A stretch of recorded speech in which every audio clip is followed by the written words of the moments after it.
Investidores, vamos nesse vídeo falar novamente do Bitcoin aqui no canal. O BTC está sendo cotado aos 67.592 dólares no momento em que a gente inicia aqui a nossa análise. O BTC que fez um movimento aqui ontem muito interessante, né, investidores? Ontem o BTC teve uma alta de 9,62%. Ele engolfou completamente o candle do dia anterior, onde nós havíamos tido uma queda de 8,44%, né? O engolfo representa um candle que teve o seu corpo inteiro engolindo, vamos chamar assim, o corpo real do candle do dia anterior, tá? E nesse caso, como foi um candle comprador que empurrou o preço para cima, a gente fica atento aqui, porque isso pode representar para nós uma reversão dessa tendência de baixa aqui do time frame de 4 horas, né? Essa movimentação de ontem também trouxe aí um volume financeiro bem importante, né? Olha só. Volumão, né? Entrando aí nas negociações de ontem do Bitcoin, empurrando o preço para cima. Essa movimentação tirou o Bitcoin lá da casa dos 60 mil dólares e levou ele a fechar nos 67.800, uma alta de algo em torno de 7 mil dólares em um único dia. Isso é um bull market do Bitcoin, investidores. Veremos isso se repetir ainda algumas vezes durante esse ciclo. A gente vai aqui repercutir um pouco mais no detalhe o gráfico do Bitcoin também. Antes a gente vai passar aqui por alguns fatos e dados importantes, como a gente sempre faz aqui no nosso giro, no nosso monitoramento do mercado. E eu vou deixar o convite para você que está chegando no canal pela primeira vez, para você se inscrever, ativar também o sininho de notificações, para você ficar por dentro de tudo que rola aqui no canal. Aqui eu trago análise de comportamento de preço, de fundamentos, de mercado, como a gente vai fazer aqui com o Bitcoin. De vários criptoativos, o Bitcoin, é claro, é o ativo que a gente cobre mais de perto. Olha quantas análises a gente tem do Bitcoin nesse bull market. Estou tentando trazer o máximo de análise do Bitcoin possível aqui, análises quase que diárias. Chegamos na casa dos 17 mil inscritos, 17 mil investidores acompanhando o conteúdo, mais de 1 milhão de visualizações, então o trabalho está crescendo muito e eu convido você a fazer parte, se juntar a nós. Então vamos começar aqui pelo nosso giro de fatos e dados, sempre com aquele foco no halving do Bitcoin, né? Temos aqui algo em torno de 30 dias, algumas contagens aí de alguns sites mostram pra gente 29 dias, outros 30, outros 31 dias, mas o fato é que a gente está em algo em torno de um mês, né? Do halving que vai acontecer. Essa postagem até mostra pra gente, ó, faltam 4.369 blocos a serem minerados, né? O halving do Bitcoin acontece por um número de blocos minerados e não pelo fator tempo, né? E sim pelo fator número de blocos. O próximo halving vai acontecer quando nós tivermos aí 840 mil blocos minerados, e isso vai gerar um choque de oferta, né, no mercado, e nós teremos aí metade dos bitcoins que são colocados em circulação hoje sendo produzidos diariamente. Então esse é um evento muito importante que a gente segue monitorando de perto, assim como isso aqui, ó. Ontem, na análise de ontem, eu comentei com vocês sobre as expectativas em relação aos cortes de juros, né, o que o Comitê de Política Monetária lá dos Estados Unidos iria trazer para o mercado em relação a isso. E o mercado encarou positivamente, né, as declarações lá do Jerome Powell, que manteve as taxas estáveis, né? As taxas de juros do dólar americano seguem lá naquela banda entre 5,25 e 5,50, mas ele colocou que vê 3 cortes de juros ainda esse ano, né, investidores? E esse é um fator que juros baixos empurra capital para ativos de risco, como ações, Bitcoin e criptomoedas. Então nós acompanhamos isso aqui de perto, porque isso aqui é um forte catalisador para a entrada de cada vez mais dinheiro no Bitcoin e na indústria de blockchains e criptografia, né?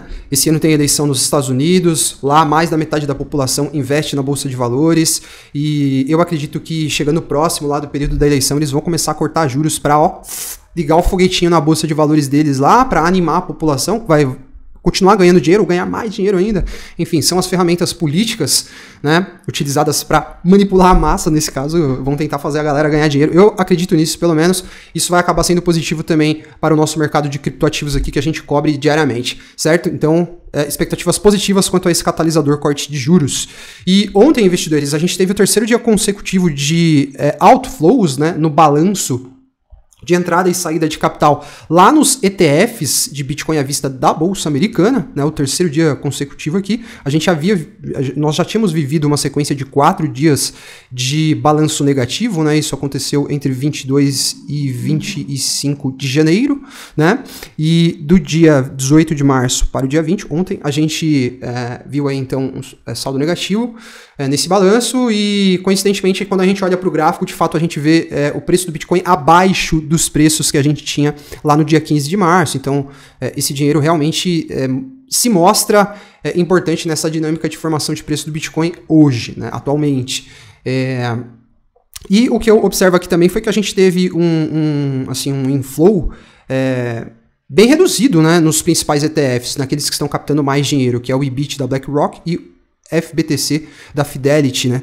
A BlackRock chegou a ter um inflow aqui, caras, de 849 milhões de dólares em um dia, naquele dia que foi recorde, né? A gente teve 1 bilhão de dólares em entrada nos ETFs e nesses últimos dias a gente vê que caiu bastante, né? Ela chegou a bater 849 milhões, no dia 18, 451 milhões, no dia 19, 75 milhões.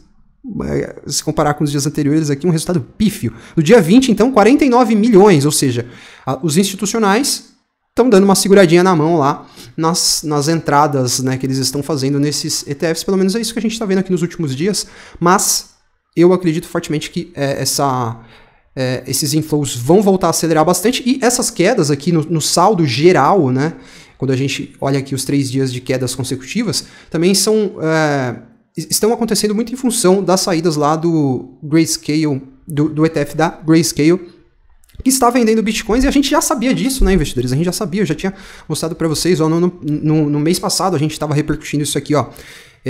A Genesis, líder no setor de empréstimos com criptomoedas e que declarou falência em 2023, revelou que quer vender cerca de 1,6 bilhão de dólares em Bitcoin e Ether. A empresa investiu nos ativos por meio de fundos da Grayscale, ou seja, tem um grande valor que está saindo lá do ETF da Grayscale e que faz parte dessa massa falida da Genesis, uma das CeFIs que colapsou lá naquele ano de 2022, declararam falência em 2023, enfim, são as empresas aí que se aventuraram com altos níveis de alavancagem e se deram mal, né, no ciclo passado.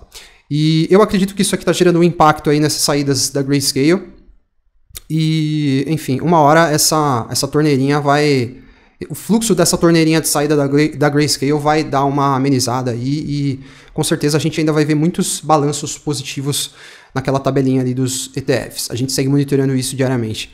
E aí, esse gráfico mostra pra gente a variação no Open Interest, considerando os últimos 30 dias. O Open Interest é um dos indicadores de derivativos, né? Um dos indicadores mais importantes que nós observamos no mercado futuro. E ele deu uma arrefecida muito boa com essa queda que o Bitcoin teve, né, investidores? A gente caiu quase cerca de 18% do topo atualmente.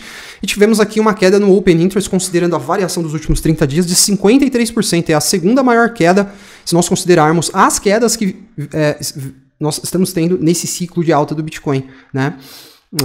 Tivemos apenas uma queda de 73%, que foi essa daqui, 75% que foi maior, né? As outras quedas que nós tivemos foi de menos 32, menos 47, então dá para falar que o Open Interest pelo menos já deu uma corrigida boa, né? Eu estava falando para vocês que é necessário que esses indicadores do mercado futuro arrefeçam, que eles deem uma resetada para a gente conseguir ver o Bitcoin voltar a se projetar para cima. Não adianta esses indicadores estourando tudo lá em cima, vão travando o avanço do preço do Bitcoin, a progressão do preço vai ficando travada e eles precisam arrefecer, e a gente já pode falar que deu uma arrefecida boa, pelo menos no Open Interest, né? E em outros indicadores também, os indicadores da análise técnica também deram uma arrefecida boa, mostrei para vocês na análise de ontem. Então, assim, cenários que vão fortalecendo aqui a nossa expectativa de ver o Bitcoin voltando a se projetar para cima em um prazo curto de tempo aí, né? E seguimos. Esse indicador mostra pra gente um ratio em relação ao valor de mercado do Bitcoin e o supply das stablecoins no mercado. Olha só, investidores, no topo do ciclo passado nós tínhamos aqui um ratio lá na casa dos 34 pontos, tá? O Bitcoin já rompeu aquela região de máximas do ciclo passado, né? Ele está orbitando ali aquela região de máximas, podemos falar assim também. Mas olha só essa relação entre valor de mercado do Bitcoin e a oferta de stablecoins. Ainda está aqui nos 18 pontos, caras. isso aqui ainda vai subir muito, vai escalar muito a montanha e o preço do Bitcoin vai escalar muito ainda. Por isso que eu falo para vocês que nós estamos ainda em um estágio inicial desse bull market, tá? Nós estamos no early stage. Eu tenho um amigo do mercado tradicional que não entende muito de criptomoedas e a gente conversa bastante, eu tento ajudá-lo e ele tá com uma rentabilidade muito boa aí nas criptos que ele investiu. Enfim, consegui ajudá-lo, orientá-lo, e é claro, o mérito dele de querer se expor também, mas ele fez uma exposição lá, aí atingiu uns níveis de rentabilidade lá no alto, né, que ele não tem com ativos do mercado tradicional, e aí ele já estava querendo vender tudo. Ai, não, preciso vender, olha, é muita rentabilidade, cara. E, enfim, esses são alguns dos indicadores até que eu estava conversando, até mostrando para ele algumas coisas que nos mostram que estamos no estágio inicial ainda, realizar lucro agora, cara. Imagina que você vai numa balada, aquela balada do ano. Aí você pagou caro para entrar na balada, certo? Tipo assim, 1h da manhã você vai embora? Eu não vou embora agora não, eu vou embora só na hora que o dia amanhecer, entendeu? E esse gráfico dá uma perspectiva pra gente de que temos muito ainda a curtir nessa balada do bull market 2024, que pode se estender a 2025 aqui no Bitcoin e nos criptoativos, certo? E olha só, cara, essas empresas aqui, elas juntas têm um capital em caixa que gira em torno de 800 bilhões de dólares, tá? Isso é caixa delas, aquela reserva de emergência, sabe? A sua reserva de emergência, o seu caixa. Então, é o caixa dessas empresas, somado. A gente tem aqui 800 bilhões de dólares. Nenhuma delas tem exposição em Bitcoin. 0%. 0%. Eu acredito que, neste ciclo, nós veremos alguma dessas empresas aqui informando o mercado. Estamos nos expondo a Bitcoin, tá? E no futuro, lá no futuro, que não vai demorar muito para acontecer, eu acredito que todas elas, todos os bancos centrais, toda a empresa, toda entidade financeira ou não que se preze vai querer ter reserva em Bitcoin, tá? Infelizmente, eles vão se convencer disso quando o Bitcoin já estiver com o preço lá em cima. A gente já vai estar ultra milionário nessa hora, certo? E eu acho que nesse ciclo, alguma empresa dessa lista tem uma chance muito grande de anunciar exposição ao Bitcoin. Vamos ver se eu vou acertar nessa, né? A gente segue. Se não for dessa lista aqui, vai ser de alguma outra listinha que não está aparecendo aqui, mas alguma grande empresa vai anunciar exposição ao Bitcoin durante o bull market. E seguimos. Bom, investidores, nós estamos aqui ainda na fase 1, né, do ciclo de crescimento, aí, do ciclo de valorização dos criptoativos. Essa fase 1 é aquela onde basicamente o Bitcoin é que tem as performances mais notáveis, né? E nós nem chegamos na fase 2 ainda, né? Essa aqui é o path to out-season, é o caminho que nos leva à out-season, que é quando as altcoins começam a explodir e existe um flow, um money flow, né? Um fluxo de capital que vai sendo transacionado entre as diferentes classes ou tamanhos de criptoativos. A gente não entrou nem na fase 2 ainda, né? Que é quando a Ethereum começa a performar melhor que o Bitcoin.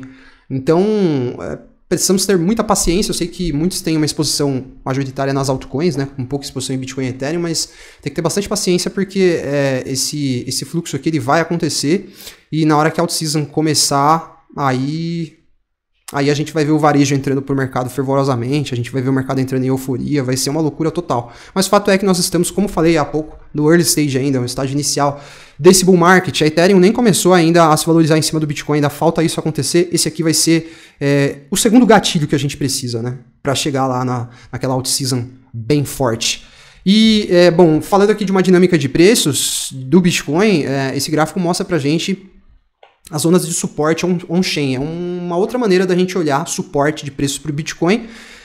A gente tem suporte e resistência, né? A gente tem um volumão bem grandão aqui na casa dos 72.800 dólares, região de topo, né? Quase lá nos 73 mil dólares. Portanto, temos aqui uma resistência, certo? Uma resistência para o preço do Bitcoin. A gente pode esperar que ele vai ter alguma dificuldade para romper aquela região dos 72.800. A gente tem aqui um suporte nos 66.900, né? O preço está acima disso nesse momento, né? É isso? Pô, já até esqueci quanto que tá o preço agora, mas acabamos de falar, mas enfim, o preço oscila tanto a cada dia que já esqueci quanto que tá agora. Acabei de falar. A gente já vai voltar aqui no gráfico, mas enfim, ó, temos aqui uma região de suporte também dos 66 mil dólares, e aí o segundo nível tá lá nos 51 mil, né, investidores? 51 mil dólares, que é essa barrona aqui. Isso tá bastante confluente com a nossa análise técnica aqui, né? A nossa análise gráfica. O BTC tá nos 67.600 dólares, desculpem, caras. BTC tá oscilando tanto que eu já tô até me perdendo, assim, no curtíssimo prazo de olhando aqui um horizonte temporal de 5 minutos, eu já me perco quanto que tá o preço do Bitcoin. Mas, então, temos ali um suporte que eu acredito que é bem importante na região entre 58 e 59 mil dólares. Isso aqui representa pra gente uma margem de correção já muito próxima do que a gente vem observando nesse ciclo, né? Eu já até deixei aqui, ó. Se ele for lá nos 58 mil dólares, ele bate essa margem aqui dos 21%, né? 21, 22%, que tem sido um padrão corretivo desse ano, né? Creio eu que seria muito difícil o Bitcoin romper para baixo aqui esse outro suporte dos 51 mil dólares, até em função desse candle de força que o Bitcoin deixou aqui, tá vendo? Quando a gente olha volume financeiro também, olha só. Olha só. O volume financeiro. É esse aqui, ó. Volume financeiro bem importante. Dessa outra semana aqui também tivemos um volume financeiro bem importante, mas eu olho para esse candle como um candle de autoridade, assim como a gente teve nessas semanas aqui, olha só. Ó, candle de autoridade com bastante volume financeiro. O preço nunca mais voltou nem a testar mínima daquela semana. Ó, candle de autoridade com bastante volume financeiro. Nunca mais voltamos a revisitar aquele nível, né? Ó, esse candle aqui também é um candle de autoridade, rompendo os topos anteriores também, com volume financeiro acima da média. Nunca mais voltamos a testar aqueles níveis. Então, eu olho para esse candle aqui dessa semana de 26 de fevereiro com bastante atenção, e acho que vai ser bem difícil o Bitcoin romper para baixo de 51 mil dólares, tá? Só que eu já citei para vocês nessa análise vários pontos legais para acumulação, para compras parciais de Bitcoin, né? A dominância do Bitcoin segue presa ali naquela margem dos 53 mil dólares, né, investidores? Meio que lateralizando aqui dentro daquela zona de resistência, tá vendo? Ó, uma zona de resistência aqui, formando uma LTB aqui já, né? E o que é bom para as altcoins é bom que essa dominância caia. A gente segue monitorando isso também, mas por enquanto, caras, não temos sinais claros aqui de que a dominância está caindo, né? O gráfico está bem lateralizado.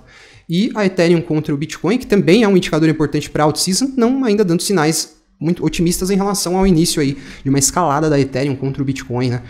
O que a gente tem de positivo aqui é que ela está testando uma região que tem se comportado como um suporte, né? Ela bate aqui e volta a se projetar para cima. Mas eu acredito que esse movimento mais interessante da Ethereum vai acontecer quando ela romper essa LTB aqui, tá vendo? Essa linha de tendência de baixa. Dá até para dar uma ajustada nela aqui, né? Para pegar mais topos, certo? Então ela precisa romper essa LTB aqui, preferencialmente dar uma corrigida, mesmo que seja uma corrigida num gráfico em uma semana, que seja em um candle de uma semana, ela corrige, aí volta a se projetar para cima. Isso aqui é o que a gente espera para as altcoins explodirem, certo? E a gente fecha a análise de hoje do Bitcoin, investidores. Eu volto a trazer uma análise nos próximos dias, certo? Uma análise bem completa essa, falamos de bastante coisa. Deixo o convite para você que é novo, está chegando aqui no canal, se inscrever e seguir com a gente durante esse ciclo. E deixem o like se gostaram do vídeo, isso é muito importante para o YouTube continuar entregando aqui os nossos conteúdos. Peço encarecidamente que vocês deixem o like se gostaram. Um forte abraço a todos e até a próxima. Investidores, as criptos do relatório Smart vêm tendo uma performance fantástica, mas ainda tem muito potencial para ser capturado pelos nossos portfólios. E para trazer mais assimetria, agora nós temos o Mega Gemas. E além disso, todo mundo que compra o relatório recebe um e-book completo de bônus. Com esses materiais, com certeza você vai conseguir fazer ótimos resultados nesse mercado e se tornar um investidor de alto nível. Recomendo fortemente que você acesse o link da descrição aí agora para conhecer esse trabalho.